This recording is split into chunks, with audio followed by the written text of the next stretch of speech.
Hey. Hey. Hey. It needs to be Oh, a blooper reel, but seriously, um, if you seriously. were listening to this today, thank you. You're doing great for your sobriety today. By listening to a recovery podcast that is doing something really great for yourself, your future self will thank you for putting in a little bit of extra work on a Wednesday night, listening to these three people talk about recovery. You are a good person. You may have done some bad things, but you are not a bad person. And that's what we really want you to know tonight. We want you to know that you are good and you need to be able to take compliments. And that's the topic of the podcast. So, the Adam Head, how are you doing tonight? You're looking wonderful. I'm doing Dapper. great. I'm doing great. I'm in my hotel room, having some club soda, some chocolate, watching a Bill Burr comedy special. Oh, It's quality, quality. wonderful. I Yeah, like just Bill Burr. on a road trip. You're on a A road lot of trip? work.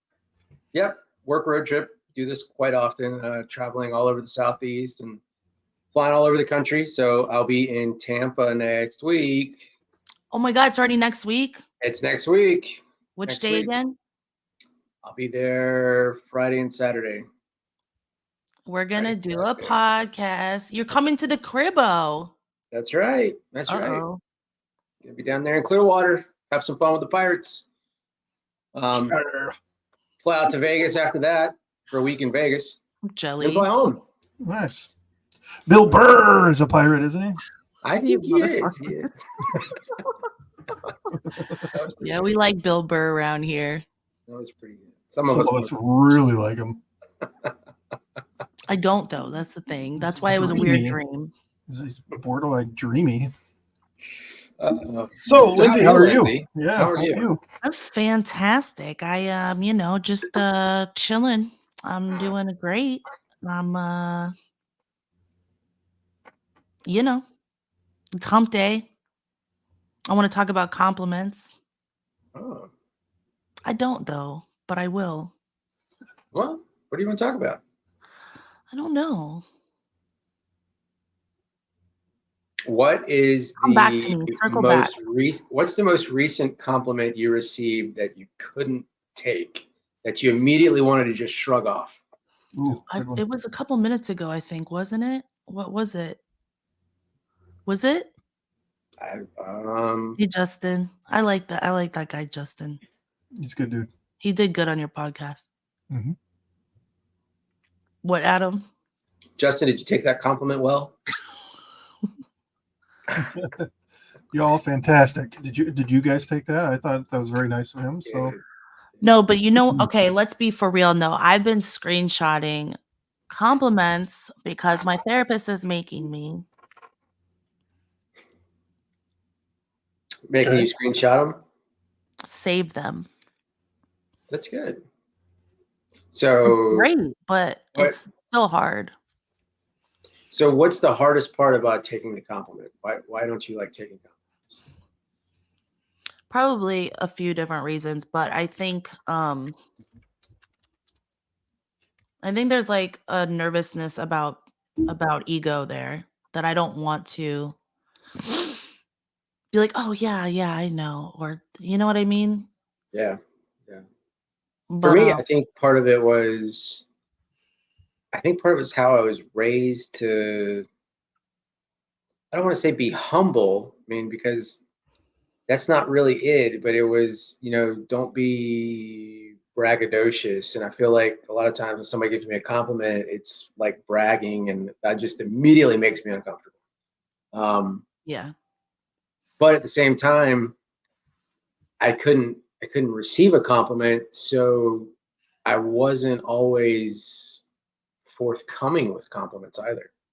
So, and I noticed, I wasn't giving people compliments. And so my daughter and I kind of had this, well, this was down the road, but we had this little challenge going on where I challenged her to give 2 compliments every day at school to non-students. They had to be adults in the school, and tell me what they were. And she said, okay, only if you do it. So she takes after me in that regard.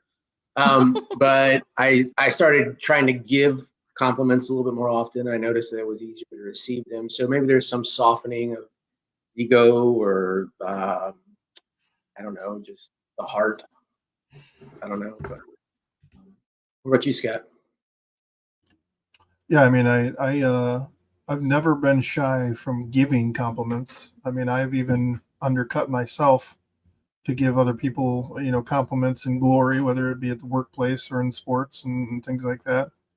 For me, it is still hard taking compliments, especially when it comes to like these podcasts and things, because it's like all I do is talk about my life, and I just speak honesty. Why am I interesting, or why is it, why would anybody find that interesting? And then just the other day I got this. I'm going to read a compliment because I need to learn how to accept it.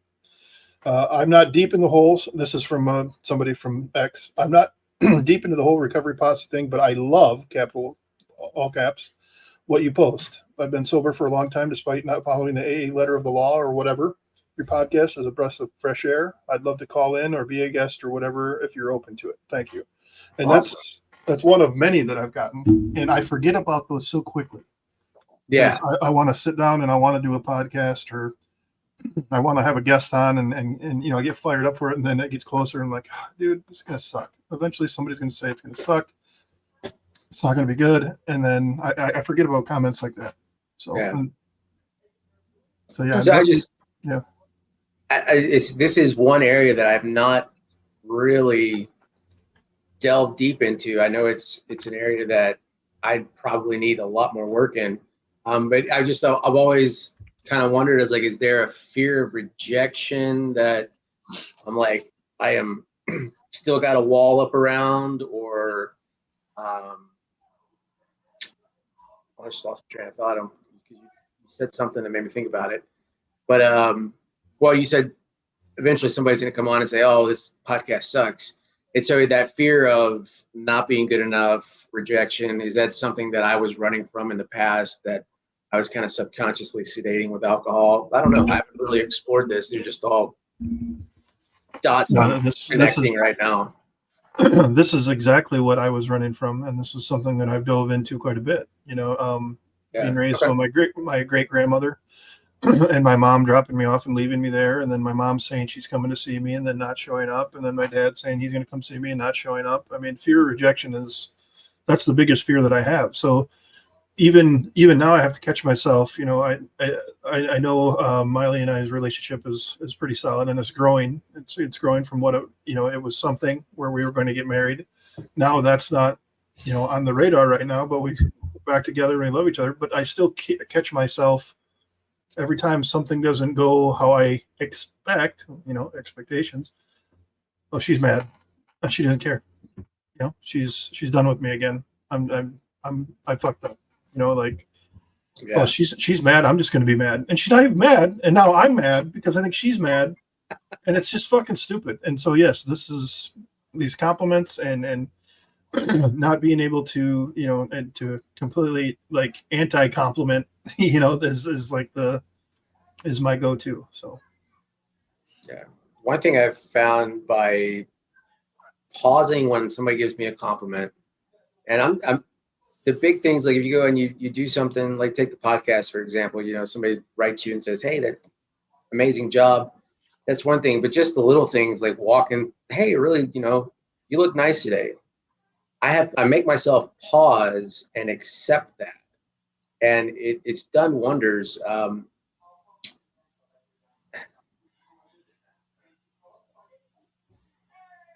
don't know. I can't quite put into words what I'm trying to express as far as how it has changed my personality for the better. Maybe it's made me a little bit more patient. It's definitely made me more present in the moment. Yeah. So by pausing and accepting that compliment, I'm grounding myself in the right now. I'm not already saying, oh, thanks, and on to the next thing. I'm like, hey, thank you. Yeah. And saying thank you to that compliment has done wonders for me. Yeah, in recovery, we know that we can't change from the outside in. Outside things can't make us change on the inside. So by taking that moment and to accept it and ground yourself, that's a change from within, and then bringing it back out. Because okay, this person said this. They have no reason to lie. You know, that they didn't have to give me this fucking compliment, right? So maybe there's some truth to this. Maybe I am a good person, or maybe I do look good, or Yeah. maybe I did do a good job on this project, you know, or maybe I am a good friend. You know, maybe I am these things. And again, they can say it all they want, and that goes for positive and negative, but until we turn it from the inside and bring it back out to, you know, to the world to show ourselves, it's never going to work. So for sure, man. That's right. True. Did I ever share with you guys the Dr. Joan Rosenberg, how she talks about compliments? I think I said it one time on a live stream, but so this is kind of where my therapist got it from, of having me, she's like, you need to accept compliments. So Joan in her speech or whatever, she says accepting compliments is important, because if someone tells me like, hey, you're good at playing the piano or something, something that, and I'm like, oh yeah, whatever. She said that's denying their reality and your reality. She said it's like, and it made a lot of sense to me, because I thought about it when I say something nice to someone and they're like, "Psh, yeah, right." I'm kind of like, no, bitch, you're good at it.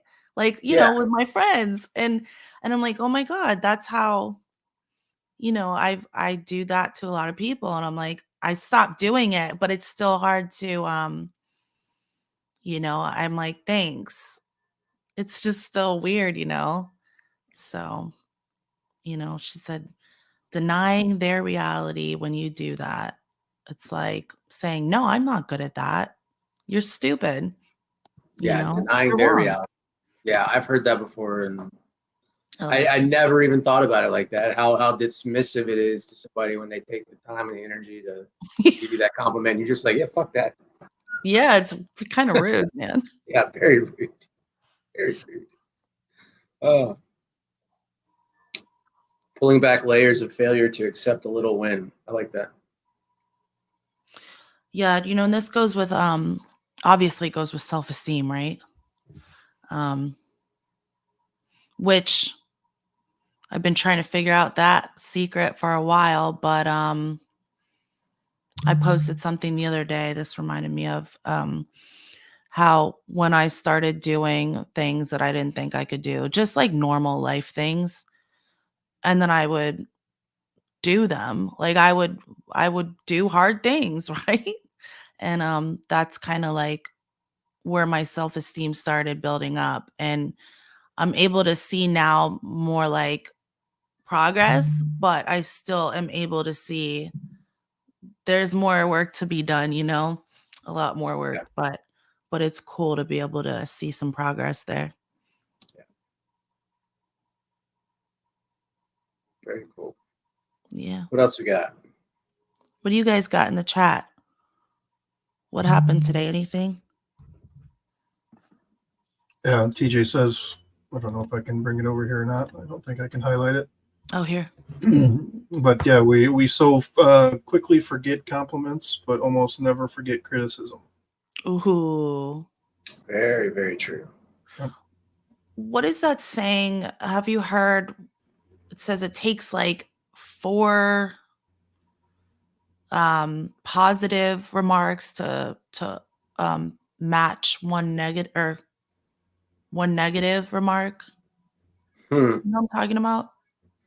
No, Like, but I grew up with hearing almost every time I did something wrong. This is a dadism. It only takes one shit to wipe out 1,000 attaboys. yeah, that's exactly what I heard that so Yeah. much growing up. it's true. It's like, Yeah. hey, you're doing a great job. You're doing a great job. What the did you just do? And then Right. you just You're just a piece of shit. Yep. Hey. It sounds like my marriage. it didn't really dawn on me until just now how impressing that was on me as a kid. Mhm. Huh. Yep. Oh, I'm on this roll with this. You already know.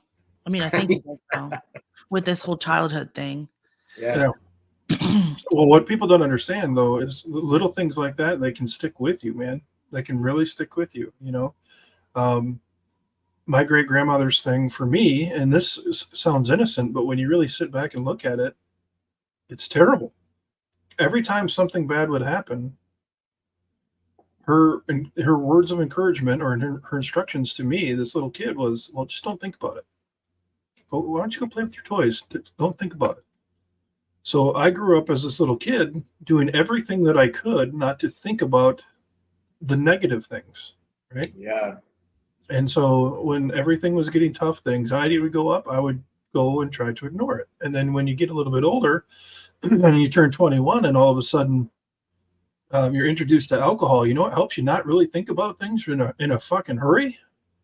Yeah. You know, that does. And so it's no wonder that I took to alcohol, because it was helping me do what I've been trying to do as a child for my entire life. Now, Yeah. that doesn't sound like, you know, trauma. You hear things like kids getting beaten and yelled at and locked in a closet and all these things. And this is a different kind of trauma. Now, I know we're not talking about trauma, but these different types of things, you know, just don't think about it. Just don't think about it. Run away. And that's what I did for so long. Well, no, well, that is trauma. It's little T trauma, and it's all of that. And I think it's well, because I would always be asked by people, what happened in your childhood that you think contributed to your drug use? And I'm like, I don't know. I went to Disney every Sunday. Like, my parents were married, you Nothing. know.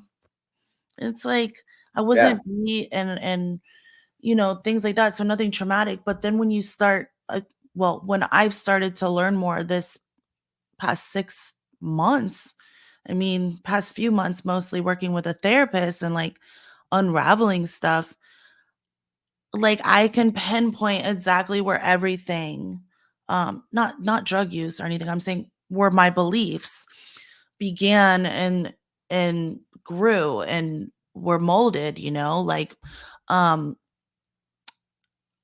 facing the feelings thing that, you know, I constantly talk about because it's such a huge part of my life now, and recovery is like in my family, it was like, you have nothing to be upset about. You have everything you want. Um, you know, you need to be grateful. Like, and it was like I kept hearing that over and over again. So, you know, I caught myself hearing that same the same way that my mother and father would say it. And it's not because like they're bad or anything, or they're Right. it's just like that's probably how they were brought up. And um you know, and I too, I had no idea that that's, you know, I don't want to say not normal, but like that's a big deal to like feelings aren't acceptable, right? Like that's the message a lot of us receive, you know, Yeah. and toughen up. And my dad would always say, don't be like a don't be a crazy woman, like swear to God. And so I can see where a lot of these things like imprinted on me to where I'm like, Yeah. you know, I didn't like women. I don't want to be seen as um cynical and like, you know, whatever you would imagine, you know, and emotional and like emotions are bad, like stoic, need to be stoic. Yeah. You know, kind of like a man. Like, yeah, I think it's But impactful. so I'm just sitting here thinking about all this stuff. I've told you guys before, and I've mentioned it on the live streams before, and I wrote about it a lot. How CBT helped me basically like stop drinking. Like it was like the light switch of when I discovered this underlying belief of it's okay as long as I don't get caught. I just now kind of connected all those dots together Mm. with like the only takes one odd shit to wipe out 1,000 attaboys. Well, as long as I don't get caught with that one odd shit, So anyway, Same. I've been like right on the cusp of putting all this, like, where did that, I don't know where that belief came from. And then now just talking about this, bam, there it was, Isn't you it know, wild? yeah. Hmm. Very interesting. Hmm. Interesting. Good or bad, it is. That's right. And Dave said the things that made us what we are. Yep. Yeah. Yeah, I had no idea that all of that molded me into exactly what I am. Like I knew that, but I didn't know that. Like I Right. didn't realize Right. the impact. Um, it's wild. So will you talk about that more? I bet they want to hear what you're talking about with the belief, because I think that we all have to come to terms with some kind of beliefs that we have about alcohol or about whatever feelings, anything when we're getting sober, and have to dissect and break it down. And I like how, when you talk about it, how you've said it. Will you Yeah. share I it? mean, so it took me, I would say I knew that I didn't drink like everybody else at some point in college, but I didn't know that it was a problem then. And then I would say late 20s, I was like, yeah, I probably have a problem, but there was no reason to address it or to stop at the time. And then as I got early mid 30s, it was like, yeah, we probably should start putting, I got to start working on this. And then at one point, it's like, all right, I've got to stop drinking. That whole journey started. You know, I couldn't tell you what triggers were. There were no triggers. Like I can walk into a bar, even back then when I was drinking like a sailor. If I didn't want to drink, I wasn't going to drink. Um, so I say all that because I went to treatment 5 times. I worked with a bunch of different counselors while I was there. Some when I got out, did some IOPs afterwards. So I mean, I did thing. I was in AA for a long time. Worked steps with a sponsor, and nothing ever really clicked.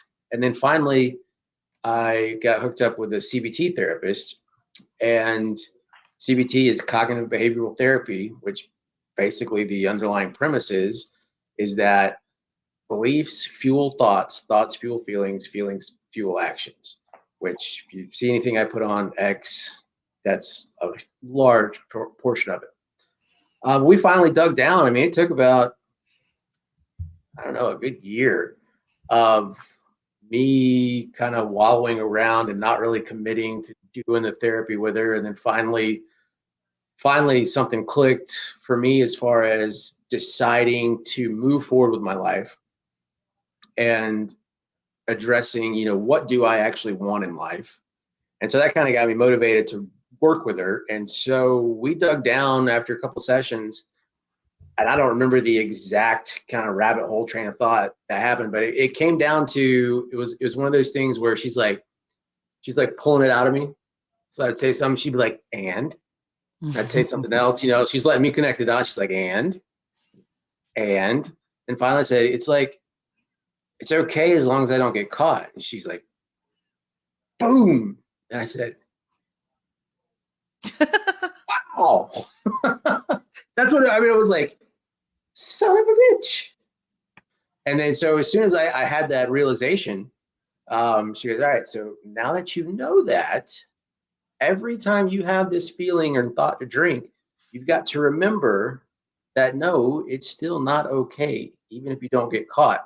And so that was kind of step one. And step two, which sandwiched right behind that, was to replace that belief with a belief that is actually something beneficial. And because I was really big on this, what do I want in life? I replaced it with, that doesn't get me what I want. So as Yeah. soon as I had the thought of, man, God, I'm just gonna stop. Fucking nobody's gonna care. Like, that doesn't get you what you want. And I swear to God, within a month, I stopped having cravings. Like, I mean, Wow. it was that fast. And so I'm a huge proponent of CBT, and that's the reason why. So that experience led me into this path of self-discovery and the psychology and spirituality and kind of everything that we've all talked about and I write about. And now I just kind of geek out on it. It's a hobby that I enjoy doing. And no, I don't get paid for it. I know. I wish we did, right? No. No, it's so true though. Like the belief, like I had this belief that I was like missing out on, like alcohol was making me this like fun person and I was fun to be around, but I was not. Like, So I was in the beginning, back in school, back in college. I mean, I was in UGA's marching band. So, I mean, they think that the Greeks party hard when the sororities and fraternities. You ain't seen shit. I'm telling you. You take 400 college kids and send them to China, and in China you can buy 3-liter bottles of Jack Daniels in Walmart. In Walmart. So, yeah. So I mean, it was fun, and we were the life of the party. But everybody else, and this is where my story is just like everybody else that drank like me, or that are in my situation. It's like once we got out of college, everybody else kind of went on with life. Adam stayed right here. He's like, this is the fun lane. And eventually, like you're saying, yeah, it got to the point where, dude, no, you're not coming over to my house, especially not if there's alcohol involved. nope. Yeah. So, yeah, I identify with that. But Yeah, dude. didn't mean to take it over there. No. Not really good, man. Yeah, man. It's no, but I don't think I realized how much recovery in the beginning especially was just like what Adam was talking about, like dissecting the beliefs that I had about drugs and alcohol or getting sober, like what it was going to entail, like my life is over. I was 24 when I went to treatment and got sober for the first time. And man, I was like, my life's over, man. And it sure wasn't. It didn't take long to see the reality of it, but I try to do this with my clients now and say, hey, when right before that you're thinking about drinking, what are you thinking about? What's going on in your head? And because when I would do that, I would see like I'm bored, and thinking alcohol's gonna make me not bored, but it really didn't solve that issue, right? For me, it didn't. Like maybe I was still bored. I was still drinking by myself, and at the end, Yeah. what is the correlation to drinking alone? What do you mean, Dave? Like, why do we drink alone? Um, I know. So I drank alone a lot, and I think it was because I was bored with myself. yeah, And and I drank. The cliche answer there is that, oh, you're hiding from your worthless life, and it's no, you have nothing to live for, so you're just drinking and sedating it away.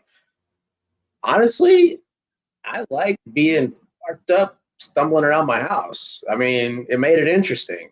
Yeah. yeah. That was part of it. That was definitely part of it in the beginning. By the end, that was not part of it. But For me, I can tell you what I can tell you what it was for me. Hmm. It was control and power. very true. Nobody was going to tell me to stop. You know what I mean? I had the freedom. I went from being raised in this sheltered environment. Again, it doesn't sound that bad, but I was sheltered. I couldn't go to party or birthday parties. I couldn't go to sleepovers. I couldn't go outside and play in the rain. I couldn't do all these things, right? And then so I found alcohol, and all of a sudden, you get some confidence, you get all these things. And then I got married, and it was the same thing. I couldn't go hang out with my friends. I couldn't do anything that was me anymore. I had to quit coaching. I had to quit all these things. So then I started to isolate at home. I'd put the kids to bed. I'd put my ex-wife to bed. And then I'd have my time to drink by myself in the house on the couch by myself. That was me, my time. I'm in charge. I'm doing what I want to do, except for I'm hiding every fucking thing that I'm doing. But still inside, I would go and I'd get the bottles. I'd hide them. I'd get them in the house. I'd hide them. And that was a power thing for me. And then I would chuck them out the window when I'm done drinking them, even in the middle of the winter. And then I'd pick them up on my way to work the next day, and nobody would know. I'd chuck them out the window, rinse and repeat every single day. That was my fucking time. And then and then it kind of just stuck. that was my power. That was me doing what Scott wants to do. And so then I found Miley, who was amazing, and everything was great. I had a great job, my kids are coming over, things were, but I still was missing that freedom and power in here. Nobody was taking it from me here. If I wanted to go hang out with my buddies, Miley would have drove me there if I would have asked her to. But Right. inside, I was getting something more than just the buzz out of it. I was getting that power trip for myself, that freedom. I'd recognized that alcohol is freedom to me. Yeah. Beautiful. I Yeah. can see that. I can definitely see Freedom. that. It was freedom. It enabled me to be who I wanted to be, who I couldn't be normally, because I was so, I don't know, like riddled with anxiety as a kid. I was such a goody kid, and just Yeah. didn't want to get in trouble, and good grades, like teacher's pet. And then like the first time I drank, I was a freshman in high school, and I got kicked out of school. I was at a football game, and I decided I wanted to belong. Like I wanted to have friends, and I wanted the guys to notice me. Like I wanted to be popular, man. Like Yeah. it's crazy saying it now, but that's the truth. Like I just wanted to Well, be you- noticed and loved. And Yeah. Well, you said it allowed me to be who I wanted to be. It didn't. So a lot of times we hear this and we say, it gave me the courage to be who I am. And I don't, it's like, I know it gave you the courage to put on and act out the persona that you want to see yourself as. yeah. And that person is not you. It's not who you really are.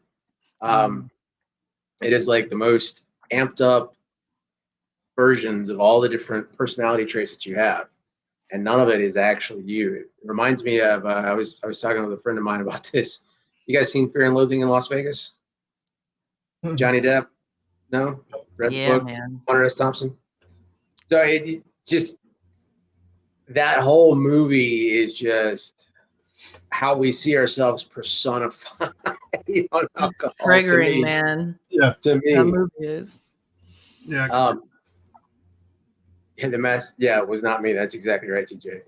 So, but to go back to that point of it, it allowed me to be who I thought I wanted to be. Who you wanted to be. Now that we're sober and we're well into a recovery lifestyle, what do you find now? Is it easier to be who you are or who you want to be? Sure. Yeah. It's I mean, that's great stuff, dude. And who I wanted to be isn't even who I was becoming when I was drinking. You know what I mean? Like, Exactly. I don't want to be the guy that shits himself. I don't want to be the guy that pisses in his pants. I don't want to be that guy. Yet I was convinced, because here, this is something that I always talk about, and tell me if I'm way off on this. And I think we've talked about it before, but in my 20s, I remember most of my alcohol escapades, right? So like I remember even when I would black out and wake up the next morning, I remember most of the night being fun. And Sure. I remember most people like Scotty Mac, you were so much fun last night, dude. We can't wait to come back over to your house and party again. It was so much. I remember all those things. But then when I got in my 30s and it started to be drinking alone on the couch and passing out, I was still remembering how cool I was back then. And but I'm never present in my 30s for the drunk sloppiness, that Miley got to see and Mac's wife got to see, right? Same. So, yeah. Same. So I was convinced that I was still that person, but then when other people would see me drink, I'm like, you watch, okay? I'm going to drink and we're going to have a great time. And then the people would be like, Yeah. you're kind of slobbery. You hiccup a lot. Same. Yeah. Exact same, man. Exact same. Yeah, there'd be a point that I'd remember everything up to, and then there would be a definite point where everything would be gray and fuzzy, and then, the next 3 days I'd be on the toilet, around the toilet. Oh my God. Oh my gosh. But what do we do to pass the time now? So much. Yeah, I'm so busy. It's wild, right? Like I thought I'd be so bored. I don't know. Yeah. Wild. We do this. This is a hobby. Like we don't get paid for this, like we are saying. I wish, but no. This Yeah. is like part of well, this is part of my recovery, and it's For a me too. hobby, right? Like it helps. Um, Yeah. we read a lot. I know you guys do too. And don't put expectations on what you should be doing either in recovery. You know what I mean? Because like I've beat myself up for not watching a bunch of baseball because baseball was such a part of my life. I mean, I played baseball for 19 years, and then I had a full ride to go play in college, and I didn't go. And then I coached college baseball for a year after coaching high school for 13 years. So Wow. Damn. baseball, yeah. So baseball is such a big part of my life, and I haven't watched a full game of the Tigers in 2-3 years, and I'm like, what the fuck's wrong with you, man? Baseball's your thing. Well, maybe baseball's not my thing anymore. You know, so True. just let it happen. Like I never thought that I would be, when I sat down and did the first podcast and I talked to this camera, it was so uneasy. I never would have been able to do that. That would have been something where it would have been like, I need to be fucked up or have a good buzz so it'd be good, so I can relax. And now I get on here and I get fired up. I still get that fucking hit of like energy and excitement, when we have a good topic. So it's really hard to tell what you're going to do to pass the time, but don't limit yourself. Like journaling, I journal now. And never thought that I'd do something like that. I thought it was kind of foo-foo, but I do it, and it's very healthy, and I enjoy it. Right? Fuck, I learned to write an Elder Futhark in my last treatment, and I never thought that I would do anything like that. And now my son knows how to do it. What is this? Elder Futhark, like the runes. Oh, okay. Yeah. So I mean, so what do you do to pass the time? I guess if you're asking specifically what we do, you know what I mean? Like I do this, and I work in recovery, and then I spend time with my people now, and then I'm a giant nerd and play video games. But if you're asking like, for suggestions or whatever, that's really, you just got to try a little bit of everything, because you may be surprised that you look like something now that you never thought you would like before. Yeah. So one of the treatment centers I was at actually let us have our phones after like 2 weeks. They weren't supposed to be able to have Wi-Fi, but obviously the passwords got leaked. So at night I'd be sitting there watching YouTube videos, and somehow knife making got into the YouTube algorithm. And so I was watching all these videos about making knives. I'm like, that's cool. I want to try that. Then those kind of got boring to watch, and wood turning videos came on. I was like, that's really cool. I want to try that. And I just randomly said it one day to my parents, like a couple years later, and I still wasn't 100% sober. Like I was doing the sober 6 weeks, fuck it up for another week and a half. Sober for 6-8 weeks, fuck it up for a week and a half. So my dad came home with a lathe one day. He's like, you can't do this and drink at the same time. Well, you can. I did. Not a good idea. But I got into wood turning, and I am fairly proficient at it now. I make really cool shit. I mean, the funny thing about it is I just turned 40, and all the guys that are around me within a 50-mile radius are 75 plus. It's like an old man's hobby. Cool. But it's a lot of fun. Fuck yeah. I love that in wood shop. I used to make a ton of gavels, like judging gavel.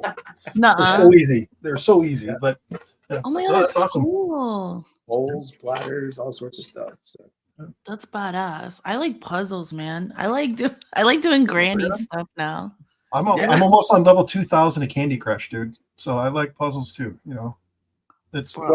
So somebody put in the comments pies, and I only picked up on it because you had mentioned pies earlier, a week or so ago. Yep. And I was calling them spies. So I think that's what we were talking about. Right. Pies, spies. I don't remember. So the 5 things that I was like when I first started getting sober, spiritual, physical, intellectual, emotional, and social is the way I learned them. Right. And so I tried to keep myself busy in at least 3 of those every day. And that's how I kind of developed hobbies and things to do. Social life is still like. Well, I like that better. I mean, what Justin and I learned was the spiritual side, but that was because of the treatment center that we had. But I do like the social side of it because it's so important. Look, thank you for coming. Heck yeah. Still not gonna work. What's your name, by the way? What do I call you? Should I call you gossip, rumor, and innuendo? I like that. Yeah, I'll let her tell you because Yeah. Thanks for coming. Dave said you're welcome, Dave. this. You know, I really like what Scooby Doo said too. Nowadays, it's just time to grab a bag of chips and call it a day. Fuck yeah, dude. He loves the chips, bro. I love Remember me he- some chips. Where have you Scooby been, snacks? Scooby? Where you been? Scooby is like asking about you guys. Remember? We What? told you. Never mind. I drove past a a real legit Mystery Machine band today. What? Oh, Somewhere between Charleston and Myrtle Beach on the way up here. It was just sitting in the parking lot. I was like, son of a bitch. no kidding. The funny thing was, it was sitting outside of a smoke shop. So Perfect. Appropriate. yeah. We were Damn. talking about that today too. Not to train wreck this thing, but we were talking about things that we tried to do to negate like our anxiety, and how people have tried edibles and people tried a pot and things like that or whatever. And right. whatever works for you, like, because I've said it before, I have a whole bag of chocolate edibles out on the counter that I've had 1.5 of. The half one didn't do anything. The full one was way too much, and I did not like it. And I'm never, I'm not going to touch them, and it's just crazy that I can do that with that. But if that was a bottle of alcohol, that bitch would have been gone months ago. I would be the same way because I never liked pot, and I tried so hard to like pot for years. Like I kept smoking it. I tried you did too? Do you know what I mean? Dude, then, right? Like, so this is what happened to me after I got out of my first treatment in 2022. I was there for 60 days and came out and crashed completely. I was talking to my sponsor at the time, and I was like, hey, I was thinking, what if I tried to smoke pot? And he's like, well, California sober. In a nutshell, he's like, you're going to fucking kill yourself if you keep drinking. So please try something else. So I called my dad up, who's a farmer, and I got to do the impression because I sound just like him. It's awesome. But I called him up, and he's been so great to me. He wasn't around a lot in the beginning, but there's a lot more to that. But anyway, so I called him up, and I was like, hey, so this is my plan. And he's like, all right, man. He's like, I got enough of the good stuff to last me 3 years, and I got enough of the good stuff to last you a year. And I was like, okay, awesome. So here comes my dad over with a big plastic bag of pot, and I sat in my grandma's driveway, and finally, after years and years and years and years and years of trying to get by, but I think I was just always too drunk, I finally got stoned. The trees were beautiful. I was like, oh my God, this is the answer. So then I proceeded for the next couple of weeks to literally wake up, start smoking pot, and not stop all day long, but still drinking. So I ended up really fucking high really fucking drunk all the time. So it really did nothing for me. Yeah. So I told you earlier, yesterday or the day before, I was a dare kid, man. Nancy Reagan got me. Yeah. Well, me too, bro. I didn't start drinking until I was 21. So Me either. I thought I was a late bloomer. I did not. You know what? The one thing that I did is one time a friend brought into some weed to a dance, and I took like a couple of the things and ate it. Yep, that's it. So other than that, I turned 20. It was like 2 weeks before my birthday. My roommates had the same birthday. They were in October, and mine was November 10th. And they bought some Mike's Hard Lemonade. So it was like 2 weeks before my 21st birthday that I had my first actual drink. And then it was. That's wild. Yeah, it was similar time frame. Damn, so I feel like I was young now when I was doing it. Just wild child. No, but I wasn't though. Like I was so good until I don't want to say good and bad, but you know what I mean. Like I was good kid, and then I hit 13, 14. No. Well, how old are we in 9th grade? We're like 15, 16. Oh, 9th grade? No. I 14, don't know. 15. Maybe 13, that's 13 is 8th grade. Yeah. So 14, 15 is like 9th grade. Yeah. yeah. So that's when it was. That was the I first time I turned did. I turned 15 in ninth grade. Okay. Yeah. It's somewhere Yeah, like that. because we're 10th grade was when I got my license, and I was 16. Anyways, so I thought that was late. But then I got sober at 24. But then I went again. So I think Dave asked a pretty important question. What is it? Doritos or what's your favorite brand of chips? I mean, Doritos are got to be there, right? For everybody, at least some I flavor. like What the kind though? Tostitos hint of lime, Ooh, Okay. those are touch of good. lime. That's what. Very Uh, good. Probably number one for me is salt and vinegar, and then probably Doritos, probably cheesy Doritos. Yeah. Yeah. Scott loves chips. Yeah, Pug knows. Pug. Ryan Burns is Pug. Just so everybody knows, if I say Pug, Oh, is that Pug? that's Pug. Cool. Yep. I So was we gonna need say something. something I forgot. We need something else to talk about now. We've exhausted those. I think this. I mean, I know that we like to go a little bit longer, but I mean, I think some of the things that we wrap this thing up. Or we didn't. I'm not saying we wrap it up, but the last few things that we've said. I mean, this has been one of our best ones. It's been really good. Pilsner. I think. Look at that compliment. I just gave us all a compliment. Oh, I didn't. I'm not gonna take that one.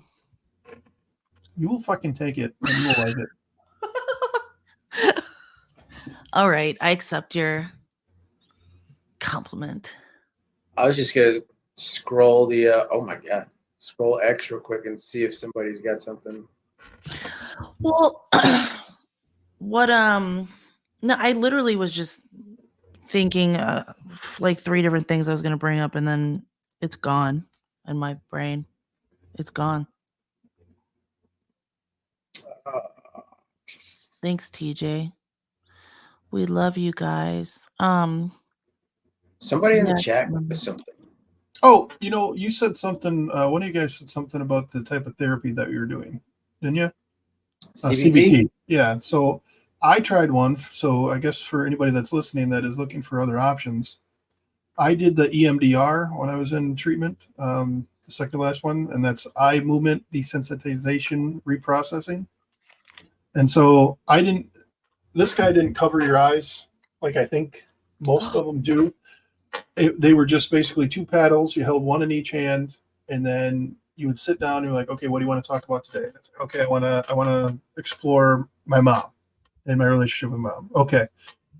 You'd hit the button and it would be vibrating at different frequency at different times in your hands. And then you would just close your eyes and just kind of think. And then after 10, 15 seconds, all right, what'd you get? Okay, this is what I saw. This is what I was thinking. And then he would be like, okay, go with that. And then he'd start the paddles up at a different frequency, a different pulse. And it would be amazing where your mind, because it's what it's supposed to be doing, is activating both sides of your brain at the same time. It's supposed to be stimulating your entire brain at the same time. That way both sides are thinking about this. You know what I mean? I'm probably butchering what it actually is doing, but that's he's the talking about basic trauma idea. therapy. It's so that you can work through trauma. Right. Yep. And it was just a change of frequency and how fast it would be in your hand going me, and that's supposed to be a buzzing sound or a vibrating sound. But yeah. That is cool. I remember what I want to say now. I'll end it on this, but we were talking about pot. So I thought about how I can't use other stuff. Like I would love to do the old ketamine therapy and all the I'd like to try some things, but I know myself that I can't. It's just too dangerous for me. Like I know that I can get addicted to anything. I remember early recovery, I kept taking a whole bunch of Dayquil because I thought it made me feel good when I was sick. And then I stayed sick. You stayed sick? Yeah, so now I try not to take anything, but it's just so crazy how I just try to stay away from the substitute stuff, like because I'll get wild. Yeah, I'm scared. I'm not like scared of things, but I just don't want to chance it, because I've been down that road. I did the kratom when I had 9 months sober. Yeah, and Just That's chug like a that shit. super healthy thing, feeling to have. You know what I mean? Like, Yeah. because, I mean, that's a healthy fear. Out of all these other fears that we've talked about, that's a healthy fear to have. I didn't want to take, I didn't go to the pot store to buy these chocolate edibles to be like, dude, I want to get fucking high. I couldn't function. I couldn't sleep. Like, my anxiety was just so much. And it's like, this helps so many other people. I risk reward. You know what I mean? Like, Yeah, and man. I didn't hide it. Legit. I went there. I had Miley take me there. I brought out the stuff and I explained to her what the guy told me. You know what I mean? And so my intent was not. So if you're going to go try something else, like Dayquil or whatever, and you're going to the store and you're buying going to 3 different stores, buying 3 different bottles and sneaking it into your house, there should be some red flags going off in your head that maybe this isn't what I want to add. It was more like just taking it, even though I wasn't really sick anymore still, because I thought it gave me energy, Yeah.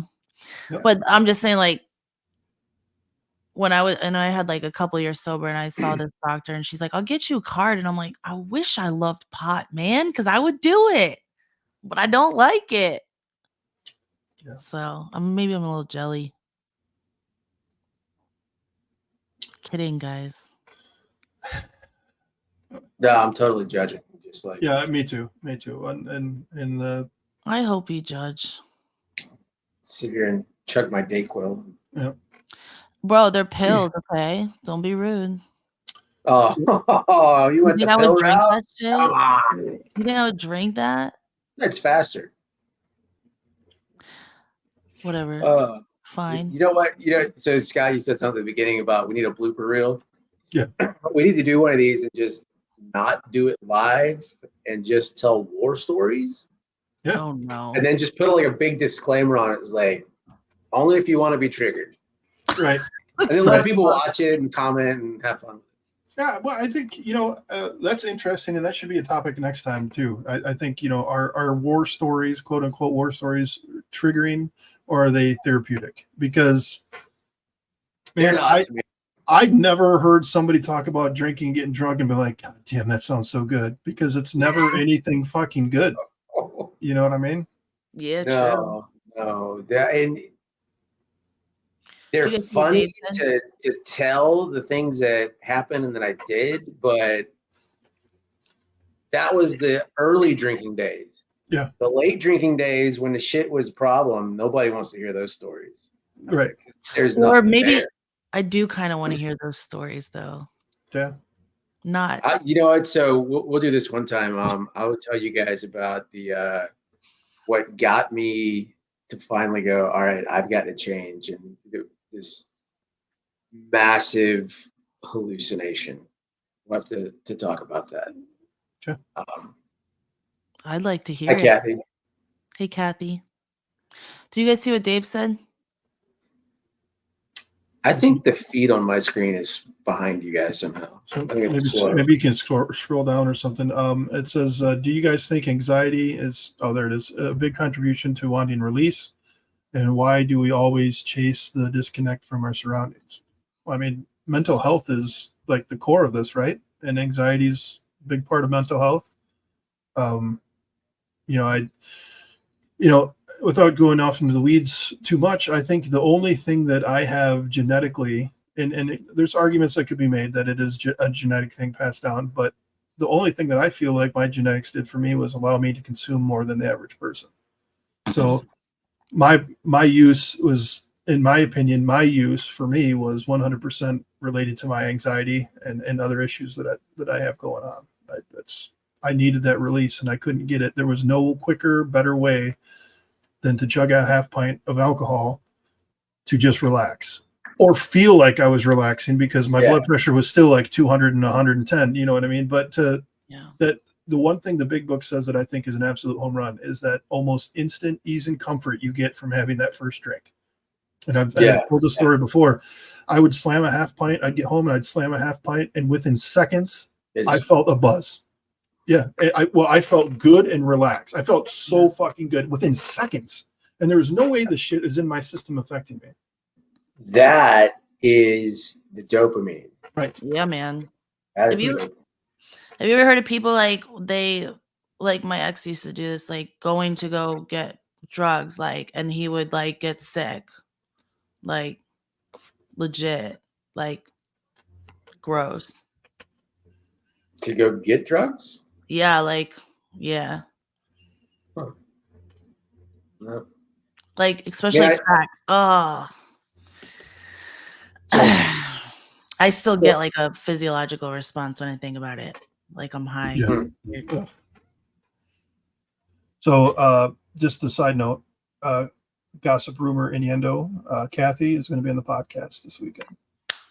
Oh, awesome. Coolio, man. Looking forward to that. I TJ will have to says, be there. same here, Scott. I got that thick blood. Well, we really thinned it right the fuck out, didn't we? So I was going to ask you, is there anything else that I know it's not going to give you the same relaxed, kind of euphoric, just ready to go feeling, but is there anything else that once you start consuming it, you're like, man, I could just keep eating this all day? Yeah, I have a real problem. Like, I don't eat a bowl of chips. I eat a bag of chips. but Right. but there's also, what's crazy, what I found that was somewhat healthy is when I got out of jail. I was in jail a year ago today, and for an OWI that was 2.5 years old. But anyway, Wow. when I got out, it was February, and I would be laying in bed and couldn't sleep. It'd be like 2:30 in the morning. It's like 20 degrees outside, and I'd get up and I'd go start a bonfire under the crisp stars of the Michigan skies. You know what I mean? It would be, and even if it wasn't, I'd go out there and I would start this fire. It'd be cold, my hands would be freezing. I'm like, come on, just fucking start. And then I'd get it going, and I'd sit out there and just listen. And there was nothing. It was out in the country, and it was just nothing. And that gave me something more, because Yeah. I experienced the whole thing truly. So. Dave, yeah, I've started reading that book. I haven't. I start reading a lot of books and then don't finish them. But yeah, I I started read reading. that one. I don't think I've read that one. I don't remember the name of the book Gamermate that I read, but In the The Realm of Realm. Hungry Ghosts. yes. Yeah, that one's. We'll Yeah, have to man. do a book show one day. Yeah. Yeah. Let's talk. The Sober Truth should be on there. I did a video on the myth of normal, like one paragraph from it. It's like a while ago. A Oh. couple months ago. It's not a while ago, but So- in my head it is. I want to. Can I share something from a comment that's not in here? Yeah. It's from the beautiful woman out in the other room who's Yeah. listening. She said, "Definitely don't eat edibles. You can hear your mouth." So if Oh, I no. wouldn't get killed, I would share the video. But there may or may not be a video in existence of when her and I ate one together. And Uh-oh. she's in the bathroom, and she's kind of just, I mean, fucking adorable. By the way, it was so adorable. She's like, I can hear my mouth, and I'm just laughing. I'm like, you can hear your mouth? And she's like, yeah, I can hear it. Can you hear it? And I'm like, yeah, you're talking. But I it can was like her imagine mouth. that. Her mouth was so dry, is what she was saying. Like she could hear, like or whatever. So That's awesome. yeah, But Pug that knows reminds that me- story. Like the one of the first times I ever got together with my group of college friends and we drank. This is so funny. It was like 3 beers all night, and everybody was wasted on 3 beers. Yeah. It was like, can you feel your teeth? I can't feel my teeth. Damn. Yeah. Toxic culture and trauma and healing, dude. That should be the Oh. name of the podcast. Right? Yeah, I like that. True. No, fuck. This was awesome, man. I was Yeah. like kind of tired tonight, and I'm like, man, I'm gonna get on there and do this thing. But this is great. Yeah, I'm tired, but I love getting on here. This is Me like, too, man. And having people just talk with us, you know what I mean, and laugh with us and contribute to the conversation just makes it That's fucking right. great. I love Tell it. your friends. Yeah, tell your friends. Well, TJ and Dave are clearly friends if you read Obviously. their comments back and forth. So Obviously. Super cool. hopefully you guys got a couple more of them out there. And then Pug's my friend, so I'm gonna have to find another one. But I'm looking forward to. I am want looking for friends. I want more friends. progress, not perfection. No, but seriously, in all seriousness, this is like what keeps me fucking in it to win it, baby. Well, I would love for us to be able to do this and to bring, to have like a guest, you know what I mean? And Yeah. have like you have 3 hosts and then you have a guest and you come on and we can rip them a new asshole. I was gonna say just tag team the shit out Yeah, of it. just fucking, you're lying. Do wants you even to come do you on? even work the steps? Do you even work the steps? Oh shit. He linked me here. That's so cool. The first drink Oh, was yeah, always it's- awesome. Oh, It's every okay, so never mind. They were in time. Oh. Yeah, I'm glad TJ found how long TJ you found me a couple weeks ago. Cool. Well, I'm glad he did. Hell yeah. I love you guys. Everybody. Right. Everybody Yeah. love everybody. Wow. Yeah. Much love. All right. Well, this was great. Let's do it again soon. How did LL Cool J do it? You remember that? I don't know. Ain't that cool? Ladies love Cool Fine. James. Bye guys. Good night, Adios. everybody. Dave, TJ,